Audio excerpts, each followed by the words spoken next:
nós analisaremos nesse gráfico os custos totais que teremos com a aeronave em 5 anos de utilização.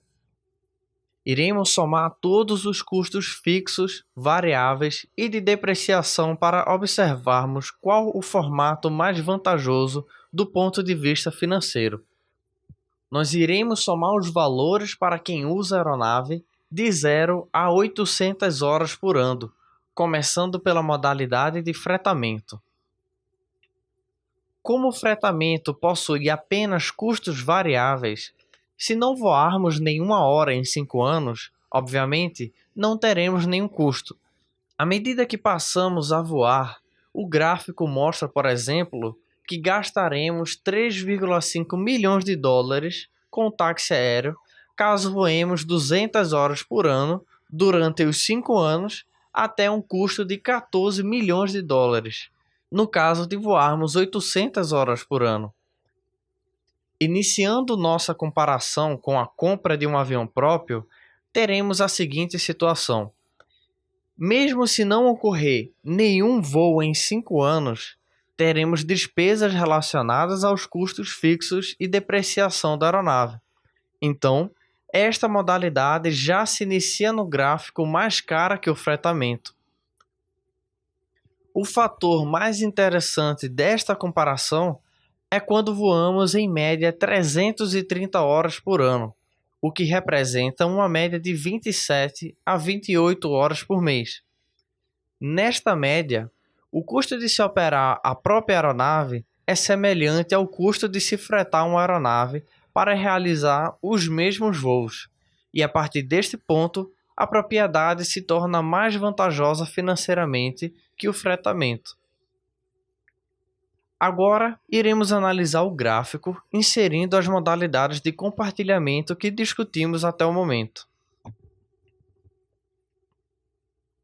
Começando pela copropriedade com cotas de 1/4 ou 25% da aeronave.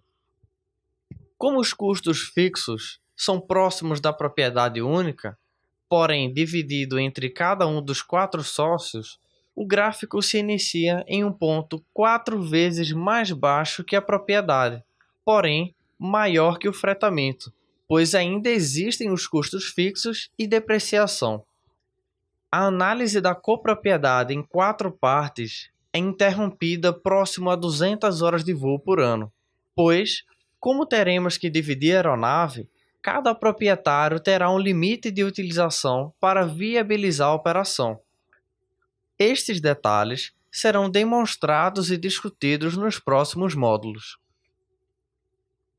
Um fator importante para analisarmos é a viabilidade desse modelo em relação ao fretamento. A partir do nosso gráfico, faz sentido financeiro se utilizar a copropriedade a partir de cerca de 90 horas de voo por ano, ou algo entre 7 e 8 horas de voo por mês. O último modelo a ser analisado é o de propriedade fracionada, ou Fractional Ownership. Neste caso, nós também teremos custos fixos e de depreciação, mesmo se não realizarmos nenhum voo durante 5 anos de análise, já que teremos que comprar uma cota mínima de 1/16 e arcar com seus custos. A propriedade fracionada em relações financeiras terá uma curva relativamente próxima à do fretamento da aeronave, porém com custos totais ligeiramente maiores.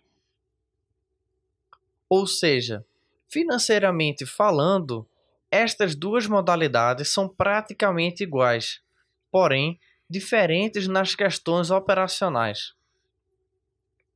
Em alguns programas específicos, o Fractional Ownership pode até apresentar menores custos, dependendo do volume de voos e tipo de contrato realizado, principalmente no Brasil, onde o fretamento é relativamente mais caro que nos Estados Unidos.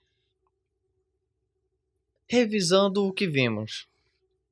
Através dos dados apresentados, o fretamento é normalmente uma boa opção do ponto de vista financeiro para quem voa em menores quantidades, até um limite de cerca de 8 horas por mês, ou próximo de 90 horas por ano. De 90 até 200 horas por ano, a copropriedade pode ser mais barata. De 200 até cerca de 300 horas, a propriedade fracionada pode ser a melhor opção, juntamente com o fretamento, e a partir deste ponto, pode valer a pena comprar a própria aeronave. Esta comparação serve para começarmos a analisar as diferenças entre as modalidades, mas o estudo final é mais complexo e leva em conta mais variáveis.